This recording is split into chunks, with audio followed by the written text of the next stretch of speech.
I don't know what a Robbie Williams is, but let's talk about A Better Man. Honestly, I don't know a whole lot about Robbie Williams. He didn't really blow up here in America. The most I've heard of him was in the last few weeks, where there was a lot of discourse about how unpopular he was in America. And I saw a lot of people dismissing this movie, saying it's just a weird, whack attempt at relevancy, and that nobody wants to see a Robbie Williams biopic. But I got some news for you naysayers. This is how you should do a musical biopic. It's electrifying. It has a lot of heart. There's a lot of emotions. You see the ups and downs of this person's life. It's not boring. It uses the music in its storytelling versus just a highlight reel, something that I criticize Bohemian Rhapsody and A Complete Unknown for doing, where it's just kind of the greatest hits and not so much about the storytelling, about the person, about their trials and tribulations, about the emotions that are involved. That's why I admire Rocket Man so much. It was just a creative, fun way to do a biopic. And Better Man is more of Rocket Man, which I really appreciate, where it has these really stunning camera works, really well choreographed musical sequences. Like, honestly, like, Michael Gracie was putting in work in this film, directing the heck out of it.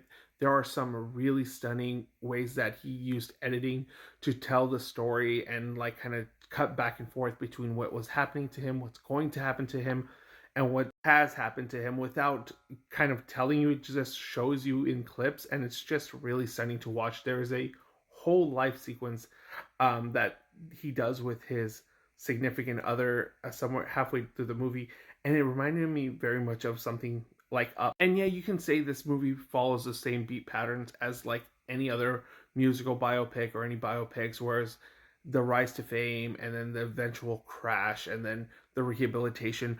But it's not about what the story is about. It's about how you tell the story and to make it engaging and entertaining. It's an interesting movie. It's a fun movie that tackles, that not everybody is meant for fame, but the there's a lot of struggles and troubles that come with fame. And even though it's triumphant and you feel like everybody adores you, you have a very isolated life.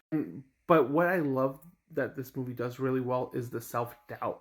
There's there's such a creative way that they represent self-doubt, and it's just very relevant. And I know a lot of us go through it where we feel like we're imposters in our scenarios. We keep hearing these voices in our heads that tell us we're not good enough, we don't deserve this, and we got to shut that out eventually and just go with what's true to yourself and who you want to be and what you want to present. So the monkey thing is definitely a gimmick in this movie, but I think it does such a good job of representing who Robbie Williams is.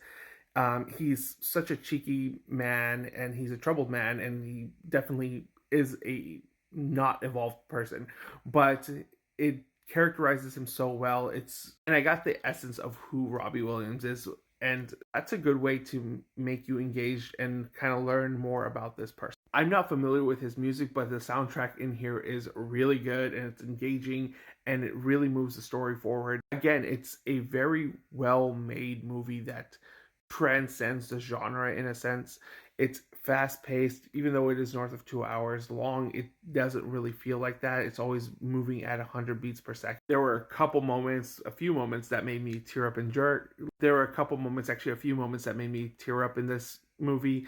There was moments that made me laugh. There was moments that had me excited and feeling triumphant for him. Even this movie has some really cool action moments in it as well. It's a movie that has everything, and ultimately what the movie is all about is forgiveness, forgiving yourself, forgiving those around you, and moving on with your life and being true to yourself. And it just does an amazing job with it. It's probably one of the better movies of last year, and definitely the better musical biopic of last year. So if you haven't watched this, I do recommend that you go check it out. It deserves to be seen on the big screen because there are a lot of spectacular moments in this movie.